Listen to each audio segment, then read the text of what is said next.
Heavy welding gloves. Make sure your hands were drenched in holy water first before you even put the gloves on. And envision yourself in a white light and ask God for protection from anything evil that might be attached to Annabelle. But it's rare that we move it. Dan Rivera, l'uomo che è morto per Annabelle.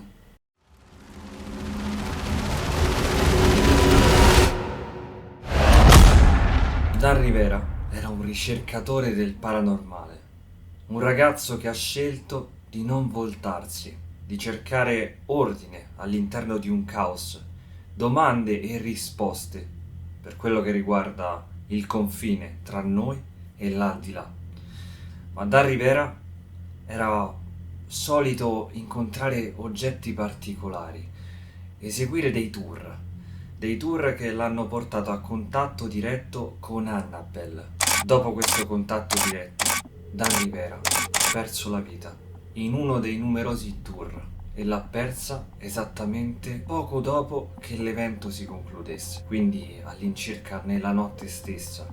E questo ha sollevato un polverone gigantesco tra i fan e le persone che seguono il mondo dell'aldilà. Ma andiamo a vedere chi era Dan Rivera e soprattutto come è potuta succedere una cosa del genere. Anche perché io ho avuto a che fare particolarmente con oggetti che sono strani. Sicuramente non parliamo di Annabelle, ma parliamo per esempio di Veronica, parliamo di Malia, oggetti certificati che addirittura sono stati su scene del crimine con il sangue addosso, quindi qualcosa che di certo strano è e può essere. E vi voglio raccontare dal mio punto di vista quello che ho vissuto con degli oggetti del genere dentro casa, perché sicuramente vi interesserà soprattutto il lato inquietante della cosa.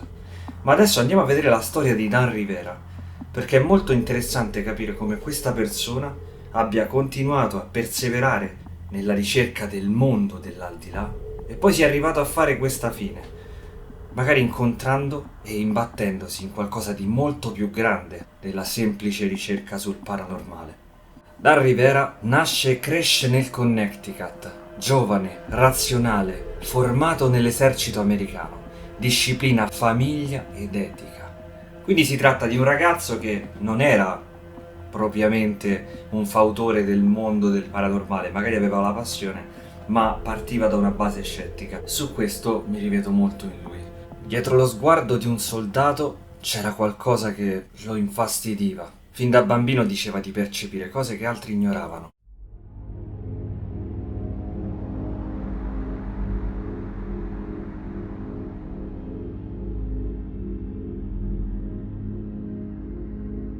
Presenze, spiriti, sussurri, cose che lo assillavano durante la notte e durante il giorno.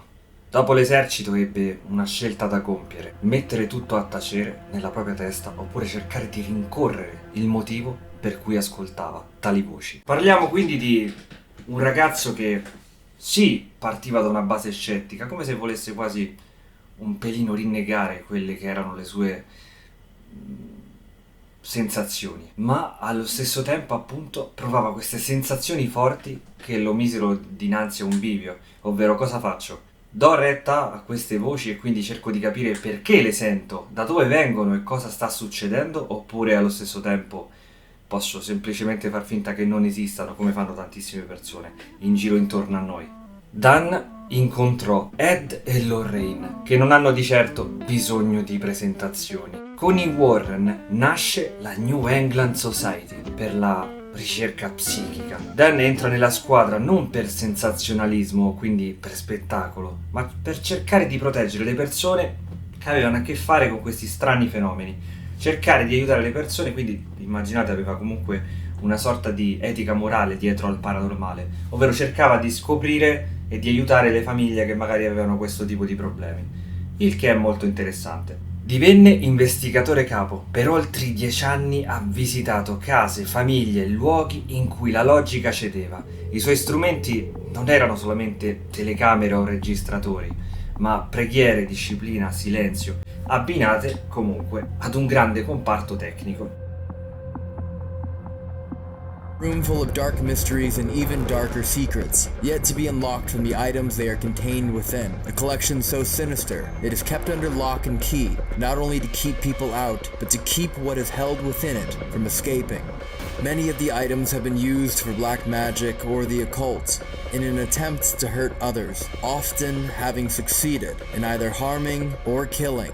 Many of the previous owners of these objects have ended up in mental institutions due to the strong effects and influence each item has. There is an immense If you have the knowledge, if you have the power, if you are high enough essence, can create things like that. A group would get together and they would take masks like this, put them on their over the face. This is a long story, but I'm going to tell it to you because if you want the real story on what happened here. That's a handwritten sign by Ed. Positively do not open. He wrote that years and years ago. I think he wrote it probably in 77, 78. People ask me why the Devil Tarot card is here. Ed put it there, so we leave it there. It's a different case, but we put it there. This item here is probably the most dangerous item. That's why it's in a case. And I'm not going to touch it. I never touch it. Not with bare hands. Oh. People say, well, you know, didn't you bring it to Las Vegas? I did bring it to Las Vegas. But I know how to protect myself, and I'll tell you how I know. Ed showed me. He said, if you ever have to move the doll, the way to do it is this. But when you handle the doll, you don't handle it with your bare hands. Ed told me, wear a pair of like heavy welding gloves. Make sure your hands were drenched in holy water first before you even put the gloves on. And envision yourself in a white light and ask God for protection from anything evil that might be attached to Annabelle. But it's rare that we move it. We try not to move it very often. There are times though when we have to move it, like when we have to repair the case, which we're gonna have to do. We'd have to repair this case and move the doll. What he does, Dan Rivera, my lead investigator, he made this case. What he does is he gets stain, he gets water, he brings it to the priest, and he has the priest bless it. Wow.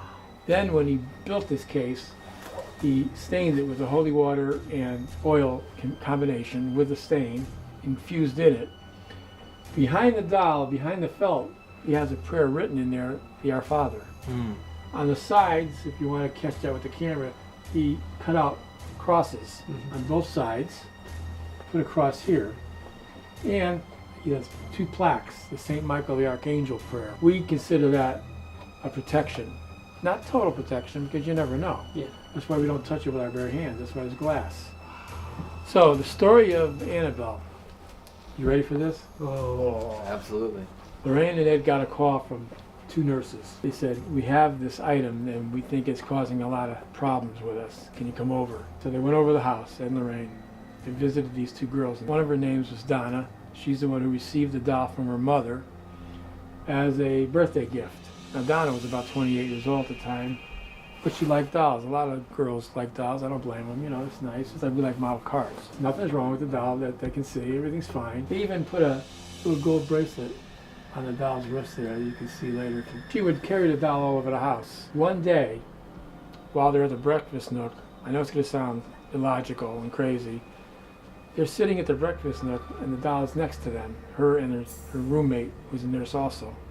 All of a sudden, those two flimsy rag hands levitated onto the table like this, together, like this, and landed there. Now the girls look at each other. How about you? I'd be a little panicky, right? They didn't. They were more intrigued. Like the other nurse says to Donna, she goes, "Hey, the doll must be trying to tell us something." And Donna says, "Yeah, look, maybe. I mean." And the other one goes back and says, "Well, I know a psychic. Why don't we call her in? We'll have like a seance or something, and see if we could find out what she wants." That's what they did. That was their first mistake, was giving it recognition like that. Yeah. So they did. They had a friend come in that night around the table and do a seance. Here's what the psychic says. I'm picking up the spirit of a young girl who was killed in a car accident outside your apartment complex. She's about 7 years old, and her name is Annabelle. She's in your doll. That's what she says to the girls. The girls bought it, hook, line, and sinker. Yeah. Now the psychic didn't know what the hell she was talking about, because God does not allow a human spirit to enter inanimate objects. Like in other words, when you go home tonight, your grandmother's not in your living room chair. A demonic entity could be attached. Now they're intrigued, and they're saying, wow, there's a human spirit in our doll. And they started to really treat it with more reverence, you know, more like it's human. Donna had the doll on the edge of a couch in the open, and Lou, who's Donna's fiance, was laying on the other end of the couch, sleeping. He wakes up with a start. He's sweaty. He's like heart pumping. He's holding his chest. He's like, man, I just had the worst nightmare. And Don's like, what happened? What happened, Lou? And he points at the doll. He says, I just had a dream that doll there was crawling up my leg, and it got to my neck and started to strangle me. That was his dream, nightmare. What's he do? He grabs the doll off the couch because he's angry and he's nervous. Grabs the doll, he picks it up, he throws it all across the room on the carpet. He says, that's just a Raggedy Ann doll, can't hurt anybody. When he said that, 7 psychic wounds appeared on his chest and on his stomach. 4 this way and 3 this way. They came through his t-shirt. It's like somebody took a scalpel and they could see the blood coming through the t-shirt. Now they're freaked out. Now Donna and their girlfriend and Lou are like, wait a minute, that can't be a 7-year-old girl inside that doll. Something's wrong here. They called a high Episcopal canon in Hartford. He didn't know what to do. He says, you know, I'm not versed in this kind of stuff. He goes, why don't you call the Warrens? They know all about this stuff. Ed and Lorraine get there. They had a priest come with them and did an exorcism of the house. And the girl said, well, what are you going to do with the doll, Ed? We don't want that doll. Can you take it? I said, I'll bring it back to my museum. So he took it back to the museum in his car. He had like an old Chevy. On the way home, the car's jerking, stopping, stalling. He never did that before. He had trouble controlling it, bouncing off the curbs. Finally, he stops the car. He had holy water. He always kept it in his pocket in a little plastic bottle. He sprinkled holy water on it. He said the sign of the cross and said the Our Father. And he said they were able to make it home. When he did, he put it in a chair, like this chair right here. Put it in a corner over here. You could just reach over and grab it. But he put a little yellow tape, that danger, do not touch.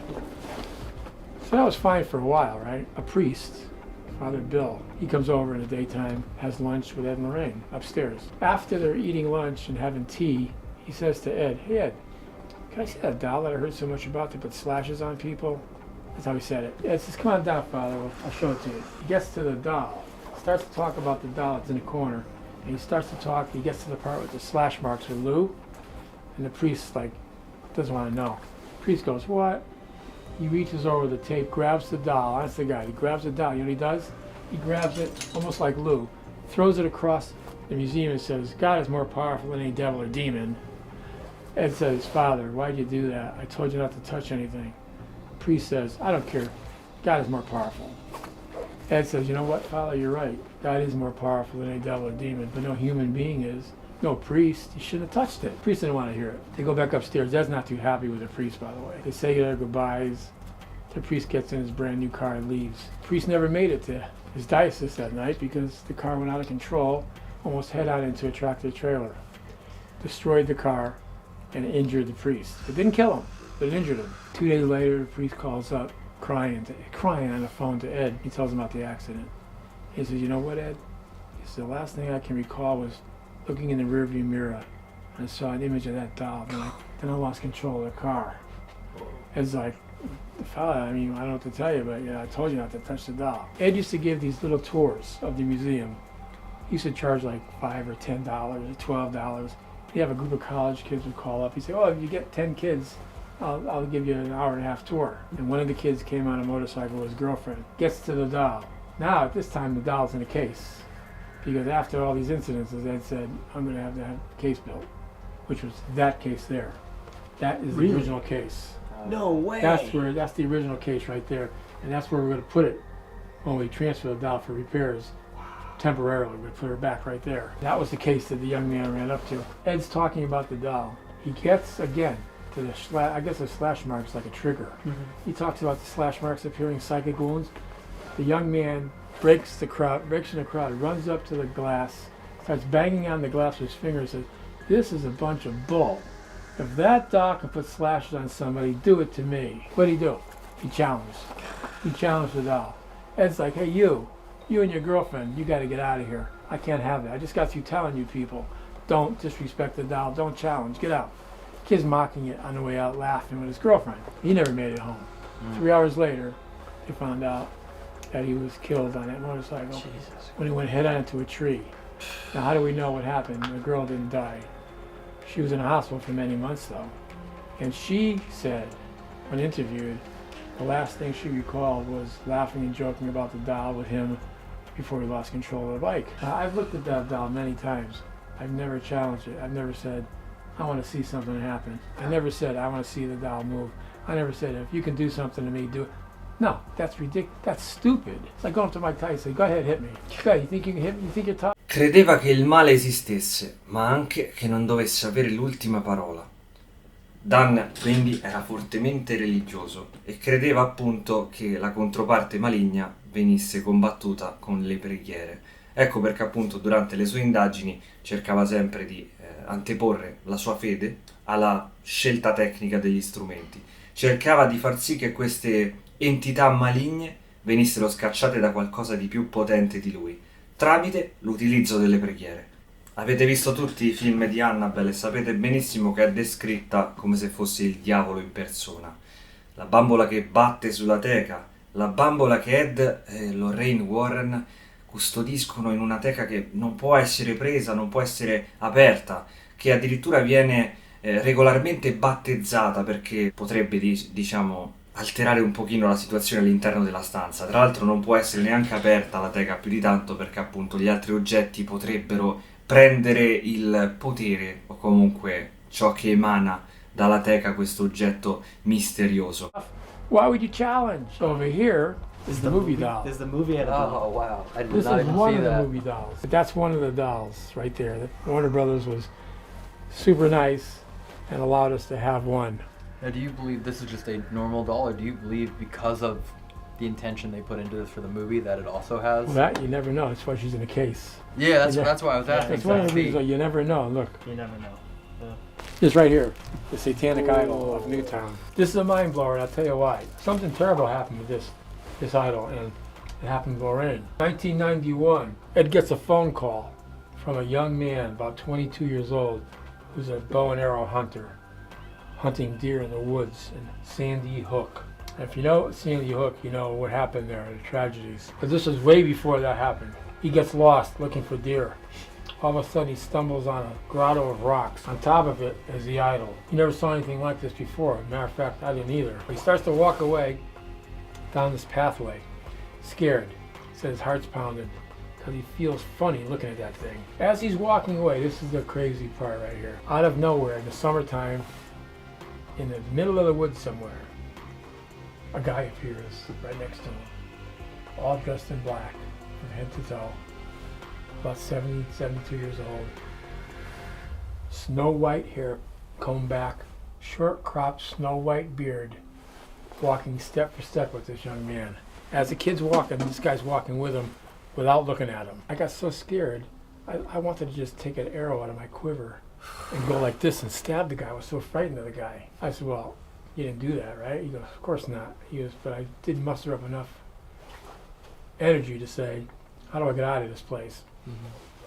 The man never looked over at him, stared straight ahead, never spoke, pointed off to the right like this, and then walked away. He gets to the road, he finds his car, goes home, tells his buddies. His buddies say, well, why don't you just call Ed Warren? He lives right in Monroe, next town over. Ed meets him, they walk into the woods, they find the idol. As they're walking in, he tells Ed about this guy, more detail. Ed sees the idol, he immediately says, I know what that is, and I know who the guy is. A satanic worship idol. It doesn't belong here. It's Satanists that are using this. It's good that you told me about it because I'm going to take it back with me. It doesn't belong here. So he takes the idol, puts it in the back seat of the car, and comes home. Nothing happens for a day, nothing happens for 2 days. Third day, Ed's out in the driveway fixing the wipers on his car, and Lorraine is about 20 feet or so back watering some flowers with a hose. She looks at Ed, she goes, Ed, after we're done, we'll go have lunch. Ed's like, yeah, no problem. As soon as I fix my wipers, he goes back to doing the wipers. He looks back towards Lorraine, she's no longer there. Just like seconds later, she's like 25 yards up in the backyard, lying down in a fetal position, semi-conscious. No hose, no nothing. Ed drops everything, runs to Lorraine, panicky. Lorraine, what's the matter? She doesn't answer him. She's like semi-conscious. He calls the ambulance and police. They come, they bring her to St. Vincent's Hospital in Bridgeport. She's there for 3 days, in and out of consciousness. I went with Judy the next morning to see her.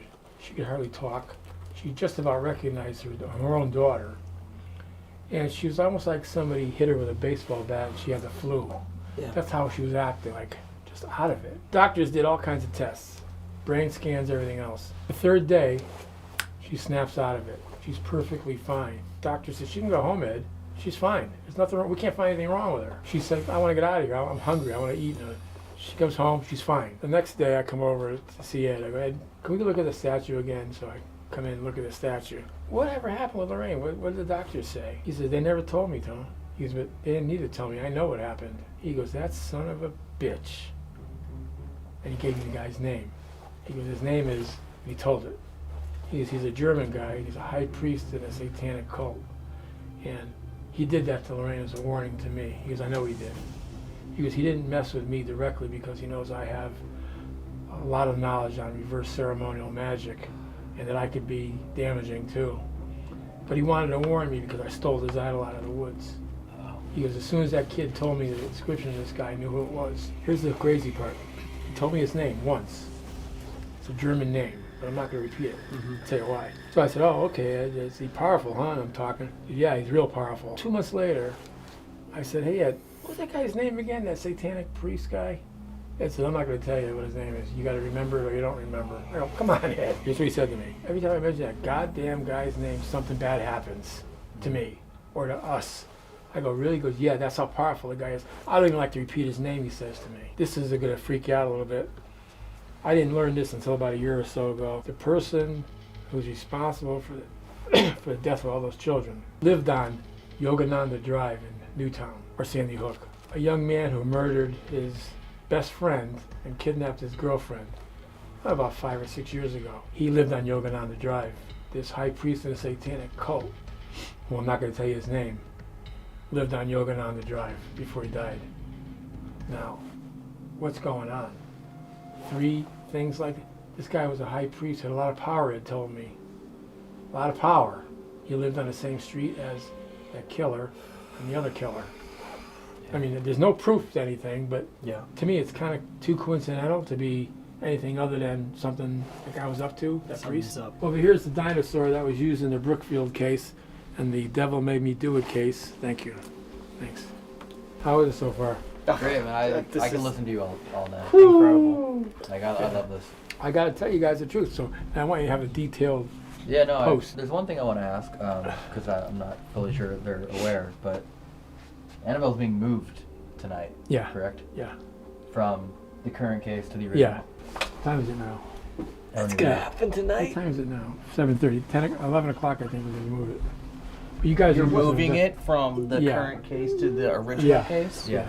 And then it'll be in the original case when we're in here at 3 in the morning. What? Yeah, it Wait will. a minute. It will. The original case. The Mm-hmm. real, the one it had it in originally. Yeah. Annabelle's not to be messed with, you know what I No. mean? Because a lot of crap has happened with that doll. I mean, in fact, we had some people here one time on a tour say, you having a good time tonight? Because we were going to see the museum, go to a graveyard, see Ed's grave, Yeah. and have Lorraine come with us, and then go to dinner after that, like a whole meal, a whole evening. She looks at me, she says, I only came to see the doll. So I laughed. I go, you don't care about Lorraine or me? I laugh. She goes, no, I came to see that. I've been thinking about that doll for 2 days. Recognition. So I said, oh, you want to take a picture next to it? So she stood next to the case. I took her camera. I took a photo of her. She walks away. I go, well, I'll have your girlfriend take a picture too. So I hand the camera to the girlfriend. And I tell the woman, go stand on the other side of the case. So she does. Takes a picture. No problem. Everything's fine. We leave. We go to the cemetery to see Ed's grave. While we're there, walking away from Ed's grave, the lady's tugging on my arm. She goes, can I show you something? She goes, can I ask you a question? I go, yeah. She goes, is this normal? And I go, what? She shows me the pictures that I took and the girlfriend took.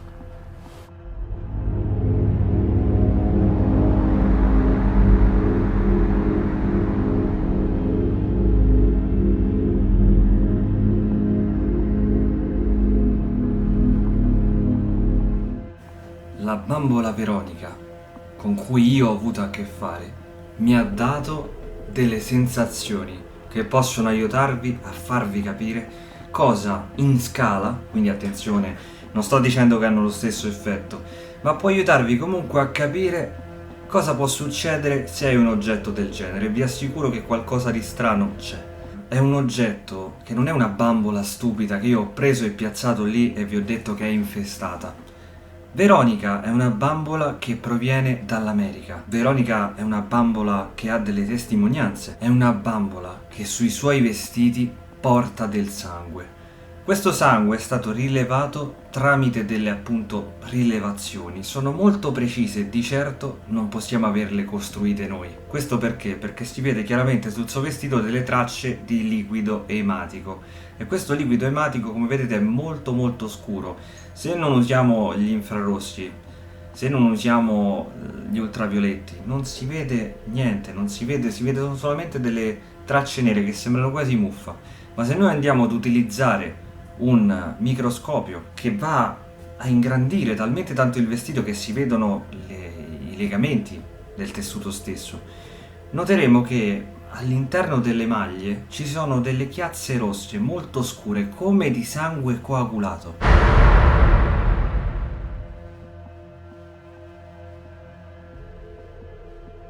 C'è del sangue sopra, ragazzi.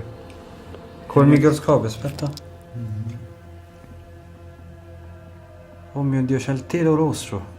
Questo è il sangue che dice il Signore, no? Questo è il sangue che c'è sul tessuto della bambola. Bambola degli anni 70 l'ho avuta in casa e mi ha fatto passare dei periodi orribili. Io vi assicuro che quando un oggetto è così antico e pregno di storia, possono succedere cose davvero malvagie e davvero, davvero strane. Le notti insonni sono la cosa che più fa male. Ovviamente gli incubi erano all'ordine del giorno. Se io provavo a dormire con lei vicino, vi assicuro che minimo 3-4 volte a notte facevo degli incubi, soprattutto di paralisi del sonno.